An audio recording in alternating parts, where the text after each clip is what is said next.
I'm Casey Weade, CEO and founder here at Howard Bailey Financial, also a certified financial planner practitioner, and I'm here to walk you through a case study. A couple that are 55 years old. They've saved $1 million for retirement, and as I said, they want to retire in 10 years at the age of 65. Today, I'm going to walk you through this case study. We're going to set up the case study. I'm going to offer you all of the details, and then we're going to talk through what their odds are of actually being able to retire at 65. Given their current scenario, and then we're going to start making some different iterations. We're going to look at step one, maximizing those Social Security benefits. What impact did that have on their odds of success, not running out of money in retirement? Then we're going to take a look at number two, their investment allocation. Then we're going to be taking a look at number three, creating some guaranteed income in the plan, and how we take them from an odds of success of around 30% to 50% to 70%, all the way up to 99% by making just one step at a time, take one tweak at a time. And I hope at the end of this video, you'll be able to take these adjustments, take them back to your financial planner, take them back to your own plan and start making these adjustments to increase your odds of success in retirement.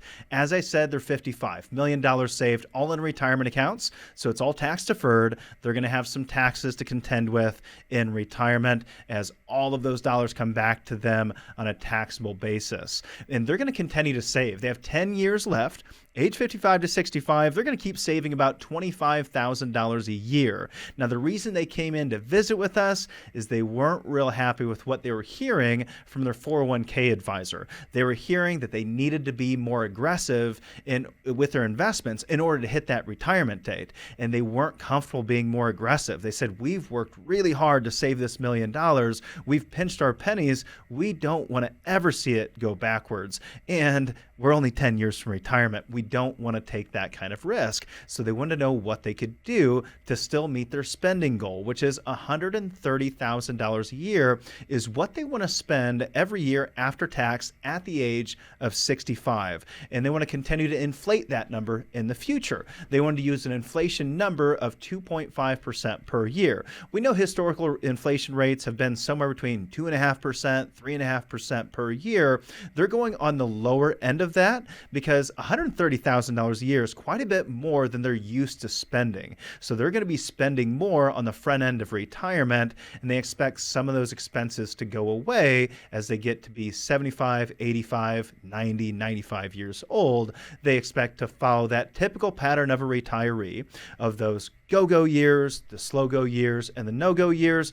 But even so, they just want to build in a little buffer. As I said, they're conservative, so they're going to plan that 130 in expenses continues to grow year after year, 2.5% a year every year for the rest of their lives. So the first thing we need to talk about, though, before we get into this first strategy, that is implementing their Social Security strategy and evaluating all of those different options, optimizing those benefits to increase their odds, first, I want to talk about their risk tolerance because that was a thing that brought them in. And maybe you find yourself in a similar situation. Let's talk about risk tolerance. They said they're conservative. Just how conservative? And it starts by creating a number around that risk tolerance on a scale of 1 to 99, 1 being no risk whatsoever, 99 being as risky as we possibly can be. Let's think a money market at 1 all the way up to cryptocurrency at number 99. And the S&P 500 is going to be around a 70 on that scale. But what do those numbers really mean from a risk return perspective? Well, they came in, as we can see here, at a number 39. So they are a 39 on a risk scale of 1 to 99. That makes them moderately conservative. And the system is going to say, with a moderately conservative investor, they should expect returns over a 6-month period on a 95% confidence interval to land somewhere between negative 6.6%, positive 11%. So on $1 million, down 66,000, up 110,000, that's what the kind of risk is that they're willing to take. And that should result in a rate of return that's somewhere around that 4.5% range. And again, as I'm saying this, I want to tell you, we're going to be talking very generally about investment allocations. We're not talking about any way that we're actually going to invest these dollars in the market or any returns that we're committing or promising to you here, the viewer in the video. That's my little disclaimer for you here today. Now, as we go up this scale, we can see a moderate investor is accepting a wider range of returns. In return, they should expect a higher rate of return. If we go up to moderately aggressive, which is what they've been told they need to be, they've been told in order to hit that retirement date and beyond, you're going to have to continue to invest moderately aggressively from now through the rest of your life. And at a 71 roughly, that means now they're taking on significantly more downside risk, 15% or about $150,000 and $230,000 to the upside. So that downside risk is getting them a lot more potential all the way up at a targeted annual return close to 8% instead of closer to 4% per year. But their risk target, again, is moderately conservative. They don't want to take on this level of risk. So they came to us to start running some different scenarios to see how can they stay more conservative and still hit that goal of retiring at age 65. Let's jump into the scenario. So as we look at their current scenario, we can see there's a success probability of 48%. Now, our software is running what's known as a Monte Carlo simulation. So it's taking the characteristics of this allocation, and for this allocation, we're using Morningstar's moderate conservative benchmark. So this is Morningstar's benchmark return, not a product or anything along those lines. This is just their benchmark and what you should expect out of a moderately conservative portfolio. They feel that the benchmark at Morningstar should create a gross return of about 6% per year, standard deviation of 6%. That's really your risk level. The bigger that standard deviation number gets, the more risk that you're taking on, and an annualized return of about 5.66% per year. And so this is the benchmark that we're using from age 55 through age 95. And again, their goal is to generate $130,000 a year in retirement income from all sources. That's after-tax spendable income of $130,000 at a 2.5% inflation rate. And they have, as I stated earlier, $1 million in a tax-deferred retirement account. Now, taking all those things into consideration and their Social Security that they planned on turning on at age 65, which their Social Security at age 65 would create $50,000 a year in annual income. That's gross. The system is going to take care of taxes for us. And from now until 65, they're saving $25,000 a year. That's their annual savings. So all of those things taken into consideration, we're now seeing that they have a 48% chance of success. Running a Monte Carlo simulation is going to run 1,000 different scenarios every single year based on the characteristics of that allocation every single year throughout the entire period of this plan, which is from 2024 through 2064. Now, their median age that they find a shortfall is age 89 when there is a shortfall. And when there is a shortfall, the median downside is $1 million. Now, the more important numbers that you're probably focused on outside of this 48% probability, which is obviously not something that they're comfortable with, are going to be these cumulative wealth percentiles over here. This first one shows the 90th percentile. And what that's saying is if we take 1,000 different scenarios, we're going to take 900 of those scenarios and throw them out the window. We're only looking at the top 100 scenarios here that are leaving us with $3.75 million at the end of their lifetime. So this is going to be an above average return scenario for this particular allocation, something they're probably not comfortable with looking at because they want to be, again, fairly conservative with their projections. On average, the 50th percentile really shows us on average that they're going to run out of money by the time they reach age 95. The 10th percentile is looking at those bottom 100 scenarios, the 100 worst scenarios. At the end of their life, they're in the whole $1.6 million. And so we can see what's happening in each one of those scenarios over time within the software. But again, we want to improve that number. Not too many people are comfortable with 1 out of 2 scenarios going broke in retirement. So our first stop here is to maximize or optimize those Social Security benefits. And I kind of delineate between those two, maximize and optimize, because when we're maximizing, we're just delaying our benefits until we get the maximum benefit, which is going to be at age 70. We get about an 8% increase every year from age 62 until age 70. When we talk about optimizing those benefits, optimizing might be unique to you based on your life expectancy and the different spousal benefits that you may be able to take advantage of. In this scenario, we will find that they're going to receive the optimal and maximum are going to be the same to maximize those benefits and optimize those benefits. We're going to have the same scenario here. And so let's take over our Social Security software and see what's happening year over year. So what we can see is they were planning on turning on those benefits at age 65. Should they do that, Dave would get a benefit of $23.87 a month. Donna would get a benefit of $19.61 a month. That's $50,000 per year. If they were to wait until age 70, their monthly benefits would be cumulatively $7,125 a month. That's $3,900 a month for Dave, $3,200 a month for Donna. So we're getting a significantly larger benefit by waiting. Of course, now we have to fill in this gap while we wait. That's a 5-year gap before they get that maximum benefit. Their cumulative benefits are what we're really concerned about. What are they going to get over their life expectancy? And where's that break-even stand? That break-even standpoint is going to happen around 78, 79 years old. At 78, under their age 65 filing scenario, they would have accumulated total benefits of $875,000.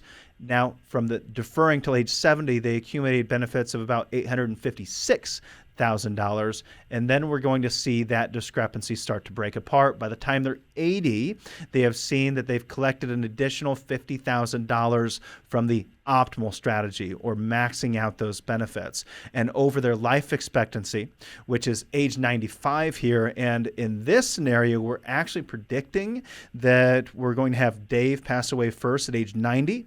Donna's going to pass away at age 95. She's going to be left with the survivor's benefit, which is the larger of these two benefits.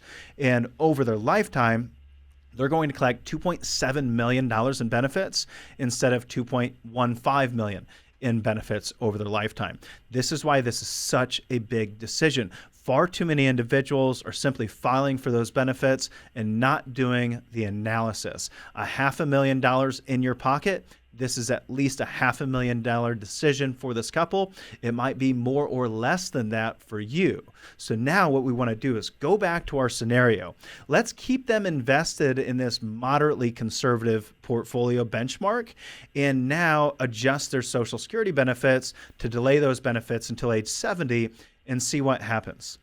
When we do this, we're going to see that the odds increase to almost 60%. That's a pretty significant increase. We went to 57% as their success probability, and we're now in that 50th percentile. Even in average returns, we're seeing that they're still above water at the end of their lifetime with just that one change. Now, what could they do to further improve that number? Well, they could do what their 401k advisor told them to do, which is to get a little bit more aggressive. They could afford to get a little bit more aggressive. If they're a 39, what if we bump them up to that moderately aggressive allocation? That would put them in that 63 to 78 scenario, and that means that we are now going to greatly improve those odds. Again, now we've went from 57% to a 72% success probability, and their 50th percentile is now 3.15 million.